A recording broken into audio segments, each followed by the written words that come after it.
Good morning everyone. देखिए, जैसे कि मैंने आप लोगों को पहले भी शेयर किया और आज फिर से कर रही हूँ कि अपने गार्डन के काम रूटीन वर्क जो है धीरे धीरे करके ख़त्म करते रहिएगा, क्योंकि लेट हो जाएंगे तो फिर एक साथ बर्डन आ जाएगा। मेरे गार्डन में तो इतना सारा पौधा हो गया है कि मुझे समझ ही नहीं आ रहा कि मैं कहाँ से शुरुआत कर रही हूँ, क्योंकि आज थोड़ा मौसम खुला हुआ है कुछ पौधों की रूट फिलिंग करने का। कई लोग कन्फ्यूज़ हैं, रूट फिलिंग, पॉट फिलिंग क्या होता है। देखिए, पॉट फिल करना मतलब किसी भी पौधे को लगाने के लिए आप मिट्टी तैयार कर रहे हैं, उसका पॉट तैयार करके रख रहे हैं, वो होता है पॉट फिलिंग। मेरे बहुत सारे वीडियो हैं, जिसने जैसे जैसे बहाना बनाया कि मैम ऐसे नहीं, हमारे पास तो जगह कम है, हम ऐसे नहीं कर सकते, हम कंपोस्टिंग नहीं कर सकते, उन सब के लिए मैंने मेथड शेयर किए हुए हैं। प्लेलिस्ट है पूरा। मुझे लगता है अगर आप वो सारी प्लेलिस्ट ध्यान से देख लेते हैं ना, तो आपके किसी भी कन्फ्यूज़न की कोई जगह नहीं रहेगी। आपके सारे जो कन्फ्यूज़न है वो क्लियर हो जाएंगे। तो वो है मेरा पॉट फिलिंग स्टाइल, जिसमें सब्जियों वाले फूलों के लिए थोड़ा डिफरेंट करती हूँ, फूलों वाले पौधों के लिए थोड़ा डिफरेंट करती हूँ, और एक नॉर्मल जो अपने ऑर्नामेंटल प्लांट्स होते हैं उसका मैं अलग से करती हूँ। सबका ध्यान रखती हूँ कि किस में मुझे क्या डालना है और क्या नहीं डालना है। उसके लिए आप प्लेलिस्ट देख लीजिएगा। आज मैं अपने गुलाब के पौधों की सबकी पॉट रूट फिलिंग कर रही हूँ, क्योंकि रूट फिलिंग का बेस्ट टाइम है 13 तक हम रूट फिलिंग कर सकते हैं। यानी खाद देने का मेन होता है रूट फिलिंग का, खाद देना। खाद अगर आप थोड़ा सा रूट्स को डिस्टर्ब करके खाद दे देंगे इस टाइम पर, तो आपके पौधे को भी कोई नुकसान नहीं होगा और आपके पौधे के पास पर्याप्त मात्रा में भोजन पहुंचेगा और आपका पौधा हेल्दी रहेगा। गुलाब पर बहुत सारी क्वेरीज हैं, तो देखिए मेरे पास 4-5 पौधे हैं, 5-6 होंगे गुलाब के, जिसमें से 3 देशी हैं, 2 हाइब्रिड हैं और एक बीज से उगा हुआ हाइब्रिड का ही आप बेबी कह लीजिए या जो भी कह लीजिए। ये देखिए लाल मिट्टी है पूरी, और मैं आपको इसको जूम करके दिखाती हूँ। अभी आप इस पर छोटी छोटी सी गोलियां देख रहे होंगे, बहुत छोटी छोटी महीन महीन, क्योंकि इसके अंदर है देशी केचुआ जो कि महीन वाला होता है। और ये देखिए थोड़ी सी ड्राई लीव्स भी इसी पौधे की पड़ी हुई हैं। अब मैं आपको दिखाती हूँ। देखिए, आप लोग कहते हैं शंख जैसे हो गए मैम हमारी मिट्टी में, तो ये देखिए इसके अंदर वो भी हैं, क्योंकि आपको पता है ये जो पत्तियां पड़ी हुई हैं इनको खाने के लिए कोई तो चाहिएगा ना।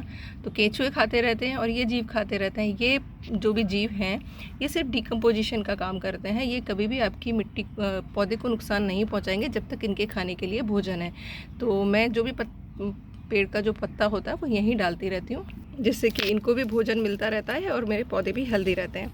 अब देखिए, प्रूनिंग का काम मैं अभी नहीं कर रही हूँ, प्रूनिंग का काम मैं 13 तारीख के बाद करूँगी। अभी सिर्फ मैं रूट फिलिंग का काम कर रही हूँ। अब मैं आपको दिखाती हूँ कि ये देखिए लाल मिट्टी है। मैंने पौधा ख़रीदा था, एज इट इज़ लगा दिया था, उसके बाद धीरे धीरे करके रूट फिलिंग करके इसकी मिट्टी को इतना पोरस बना दिया, जबकि आपको पता है लाल मिट्टी बहुत चिकनी होती है। और ये देखिए इसमें अभी मैं दिखाती हूँ आपको, अर्थवॉर्म दिखेगा, देखिए जिसे हम केंचुआ कहते हैं, दिख रहा है आपको, ये केंचुआ है। और ऐसे मेरी मिट्टी में कितने ही केंचुए होंगे। ये देखिए, अब मैं क्या करूँगी, इसकी 1 से 1.5 इंच मिट्टी बाहर निकालूंगी। ये देखिए मैंने 1-1.5 इंच मिट्टी निकाल ली है। और इसकी रूट्स को बहुत ज़्यादा डिस्टर्ब मत कीजिएगा, क्योंकि रूट्स इसकी बहुत सॉफ्ट होती हैं, कई बार पौधा डैमेज हो सकता है। और ग्राफ्टिंग के लिए मैंने जैसे बताया है, ग्राफ्ट वाला पार्ट हमेशा ऊपर रखें मिट्टी से। आपके ग्राफ्टेड प्लांट जो है मरने के रीज़न यही रहता है, क्योंकि वो मिट्टी के अंदर दब जाता है। नीचे से जो जंगली प्लांट होता है उसकी स्टेम निकलती रहती हैं, धीरे धीरे ऊपर वाला प्लांट मर जाता है। इसलिए जब भी आप ग्राफ्टेड पौधे खरीदें, देखिए अगर कटिंग वाला ख़रीद रहे हैं आप, कलम वाला, उसमें कोई दिक्कत नहीं है, लेकिन जब भी आप ग्राफ्टेड पौधे खरीदेंगे उसमें हमेशा ध्यान रखिए कि उस पार्ट को हमेशा ऊपर रखना है। ये जंगली स्टेम है, तो नीचे से अगर कोई स्टेम निकलेगी उसे हमें हटाते रहना होता है। और अब इसके अंदर मैं देखिए, इस पॉट के अंदर मैंने जो मिट्टी रखी है इसमें ये थोड़ी सी खाद है, और नीचे इसके ये लाल मिट्टी ही है जो मैंने पहले पुराने गमलों से निकाली थी, और उसे सुखा के मैंने इसको बिल्कुल भुरभुरा सुखा लिया था। और इसके अंदर मैंने नदी का रेत मिलाया हुआ है, थोड़ी सी खाद है, 2 मुट्ठी मैंने, ये पूरा काफ़ी बड़ा कंटेनर है जिसमें लाल मिट्टी है, इसमें मैंने 2 मुट्ठी नीमखली मिला ली है, क्योंकि 3-4 पॉट्स में डालना है। और ये अपना पत्तियों का खाद, किचन वेस्ट कंपोस्ट है, ये पूरी तरीके से बना हुआ, ये मैंने ले लिया है। और इसके अंदर थोड़े से मैंने, मेरे पास खंगर पड़ा हुआ था, बहुत पहले मैं लेकर आई थी उसके लिए सकुलेंट्स के लिए, वो थोड़ा सा मिक्स कर लिया, क्योंकि चिकनी मिट्टी है तो बुरबुरी हो जाती है। बाकी एकदम से ये रेडी है। अगर आपके पास थोड़ी सी राख हो, बहुत थोड़ी सी, वो भी आप मिला सकते हैं, फंजीसाइड का बेस्ट काम करती है।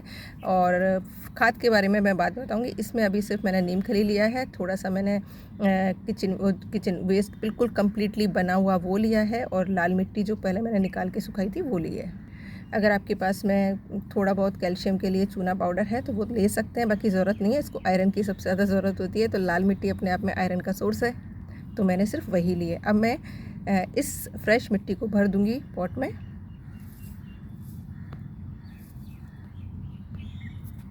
और ये मिट्टी अब मैं पॉट में भर दे रही हूँ, जितना मैंने मिट्टी निकाला है उसमें से उतना। और देखिए, इसको एसिडिक सॉइल पसंद होती है, तो अगर आप पोटाश के लिए केले का छिलका दबाते रहेंगे और हर 15 दिन में इसके अंदर बायो एंजाइम खट्टा वाला स्प्रे करते रहेंगे, तो आपके यहाँ फ्लावरिंग बहुत अच्छी होती रहेगी। अब ये देखिए, जो मैंने मिट्टी निकाली थी, क्योंकि इसके अंदर बहुत सारे केंचुए हैं, अर्थवॉर्म है, वापस डाल दिया है, जिससे जो भी मैंने खाद वगैरह डाली है वो और अच्छे से पौधे को मिल पाए। और ये तैयार है मेरा पॉट। ये होता है रूट फिलिंग। ये आप किसी भी पौधे की कर सकते हैं, फूल वाला हो, फल वाला हो या सब्जियों वाला हो। इस टाइम पर बेस्ट टाइम है, 13 तक आप रूट फिलिंग कीजिएगा। जड़ों को कम से कम नुकसान पहुंचेगा, पौधे को कम से कम नुकसान होगा, क्योंकि रूट्स को जब हम डिस्टर्ब करते हैं तो पौधा कई बार मर जाता है। तो ये मेरा रूट फिलिंग स्टाइल है, जो कि मैं सभी पौधों पर अपनाती हूँ। और केला 15 दिन में एक काफ़ी रहता है। और दबाना कहाँ होता है? बिल्कुल इधर कॉर्नर में आप बिल्कुल मिट्टी के अंदर ढक दीजिए उसको। फंगस अटैक कुछ भी नहीं होता है अगर आप केमिकल नहीं डाल रहे हैं, तो 15 दिन के अंदर वो सारा का सारा केला जो है डिकम्पोस्ट हो जाता है और आपके पौधे को भरपूर मात्रा में पोटेशियम मिल जाता है, जिससे बहुत अच्छी फ्लावरिंग होती है। कितने ही लोगों ने इस चीज़ को अपनाया है, किया है। अभी मैं केले का छिलका नहीं दबा रही हूँ, क्योंकि अभी मैंने जस्ट इसके अंदर खाद डाली है। और गुलाब पर जितने भी रोग आते हैं उन सब का मैंने इलाज बताया हुआ है, वो अपना लीजिएगा। यकीनन आपके पौधे बहुत हेल्दी रहेंगे। और इसी तरीके से पीछे गुड़ैल का पौधा है, उसकी रूट फिलिंग करूँगी, क्योंकि पूरी रूट्स का जाल बन गया है। रूट्स को काटने से क्या होता है, पौधे को नई रूट्स बनाने में जगह मिल जाती है और भोजन प्रॉपर मिलता है, जिससे कि आपके पौधे बहुत अच्छे से फ्लावरिंग करते रहते हैं। तो चलिए, मैं लगती हूँ अपने काम पे। आप भी धीरे धीरे करके निपटाते रहिएगा, मौसम का फ़ायदा उठाइएगा, नहीं तो आप लेट हो जाएंगे। और आई होप आप लोगों को वीडियोस पसंद आते हैं तो प्लीज़ शेयरिंग ज़रूर करा करिए। लाइक और कमेंट करने के लिए बहुत बहुत शुक्रिया। चैनल पर नए हैं तो सब्सक्राइब कर सकते हैं। इसी तरीके के आप लोगों के साथ टिप्स शेयर करती रहती हूँ। Once again thank you channel पर बने रहने के लिए और मेरे वीडियोस देखने के लिए और इतना सारा प्यार और सपोर्ट देने के लिए।